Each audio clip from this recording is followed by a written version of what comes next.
بسم اللہ الرحمن الرحیم۔ السلام علیکم ناظرین محترم، ایک دفعہ کا ذکر ہے کہ ایک سانپ پکڑنے والا شخص پہاڑ کی طرف گیا تو کیا دیکھتا ہے، برف باری کی وجہ سے پہاڑ کے دامن میں بڑے بڑے دو اژدہا پڑے ہیں اور وہ بالکل بے حس و حرکت پڑے ہیں۔ سپیرے نے جب ان کو دیکھا کہ سخت سردی کے موسم میں ایک اژدہا مرا ہوا ہے، چنانچہ اس کے منہ میں پانی بھر آیا اور اس کو ایک ترکیب سوجی۔ اس نے وہ اٹھا لیا اور بغداد جیسے پر رونق شہر میں تماشے کے لیے اپنے ساتھ لے آیا۔ وہ اژدہا اپنی لمبائی اور قدر و قیمت کی وجہ سے بہت بڑا ستون لگ رہا تھا۔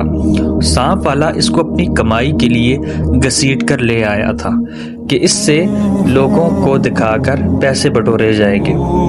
اس سپیرے نے اس کو مردہ گمان کیا تھا، حالانکہ وہ زندہ تھا، لیکن وہ سانپ سردی اور برف باری کی وجہ سے بے جان ہو رہا تھا، لیکن اس سے اس کے زندہ ہونے کا علم نہ تھا، کیونکہ سانپ اور کچھ حشرات الارض سردی کے اندر زمین میں چلے جاتے ہیں کہ ان کے خون ٹھنڈا ہوتا ہے اور وہ ایک لمبی نیند سوتے ہیں جب تک کہ موسم ان کے مطابق نہ ہو جائے۔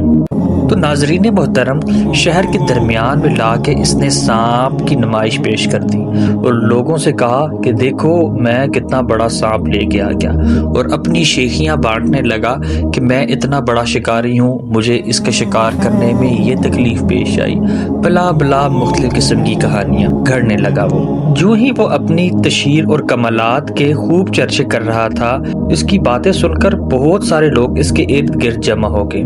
شہر میں جیسے ہی یہ بات آگ کی طرح پھیلی تو دور دراز سے لوگ اس کو دیکھنے کے لیے آ گئے۔ اگلے دن تماشا دیکھنے کے لیے ہزاروں اور بے عقل لوگ جمع ہو گئے اور سب اس سانپ کے چکر میں پھنس رہے تھے۔ صبح کا وقت تھا جب سورج بلند ہوا اور اس کی شعاعوں نے اژدہا کو گرم کرنا شروع کیا۔ جیسے ہی دھوپ کے اثرات اس اژدہا کے جسم کے اوپر پڑے تو اس کے جسم میں حرکت ہونے لگی۔ چونکہ اژدہا سردی کی لمبی نیند میں تھا اور رفتہ رفتہ اس کی زندگی کے آثار دکھائی دینے لگے۔ وہ اژدہا جو تھوڑی دیر پہلے بالکل مردہ تھا، زندہ ہو گیا۔ اس نے حرکت کرنا شروع کر دی۔ عوام اس مردے اژدہا کی حرکت سے بہت حیران ہوئی، اور تھوڑی دیر بعد جب وہ اژدہا اپنے پورے ہوش میں آیا تو اس نے ہر طرف تباہی پھیلانا شروع کر دی، اور اس کی پھونکار سے تمام لوگ ڈر گئے اور ادھر ادھر بھاگنے لگے۔ اسی اثنا میں بہت سارے لوگ گر کر زخمی بھی ہو گئے اور کچھ بھاگنے میں کامیاب ہو گئے۔ چنانچہ وہ شخص جو اس اژدہا کو پکڑ کر لایا تھا، وہ ڈر اور خوف کے مارے بے ہوش ہو گیا۔ مولانا روم رحمت اللہ علیہ اس واقعے کے بعد نصیحت کرتے ہوئے فرماتے ہیں کہ دیکھو، یہ جو تمہارا نفس ہے یہ اس وقت تک ہی مردہ ہے جب تک اسے گناہ کرنے کے لیے ایسے ہی حالات نہیں مل جاتے۔ انسان کا اصل اس وقت پتہ چلتا ہے جس وقت وہ تنہائی میں ہوتا ہے۔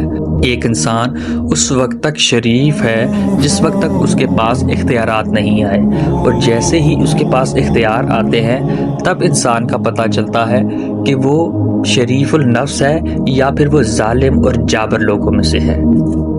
جیسا کہ سانپ کی فطرت میں ڈسنا اور نقصان پہنچانا ہے، جب تک حالات اس کے موافق نہیں تھے تو وہ سویا ہوا تھا، لیکن جیسے ہی سورج کی گرمی نے اس کے جسم کو گرم کیا تو وہ اپنی فطرت پر اتر آیا اور ہر طرف تباہی اور بربادی ہی پھیلا دی۔